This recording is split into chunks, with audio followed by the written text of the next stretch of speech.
21 November 96 காலையில 6:58. நான் சினிமாவில் ஆக்டரா 2 இயர்ஸா ட்ரை பண்ணிட்டு இருக்கேன். லாஸ்ட் 1 இயரா பாத்தீங்கன்னா எல்லா வாய்ப்பும் கொஞ்சம் தள்ளி போயிட்டு இருந்தது.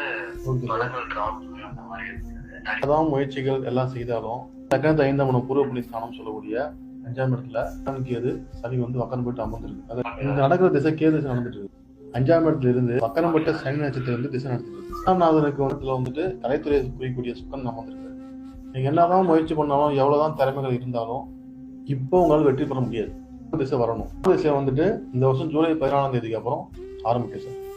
ஜூலை 14ஆம் தேதிக்கு அப்புறத்திலிருந்து தான் உங்களுக்கு வந்து லைஃப்ல ஒரு சேஞ்ச் ஏற்படும். சுக்கரன் தான் உங்களை வந்து காப்பாற்றுவார். ஏன்னா சுக்கரன் வந்து நட்சத்திரம் வந்துட்டு செவ்வாயோட நட்சத்திரம், செவ்வாயும் சூரியனும் பரிவர்த்தனை. நீங்க வச்சிருக்கிற இந்த பேர் இல்லாம இன்னொரு பேர் மாத்துவீங்க. சரண்ராஜ் பேரும் உங்களுக்கு ஒர்க் ஆகாது. நீங்க சரியோட வருவீங்க. இதுல என்னன்னா ஒரு பெண்ணால் பிரச்சனையும் காதல் தோல்வியும் லவ் ஃபெயிலியருக்கு அப்புறம் தான் உங்க லைஃப் சேஞ்ச்.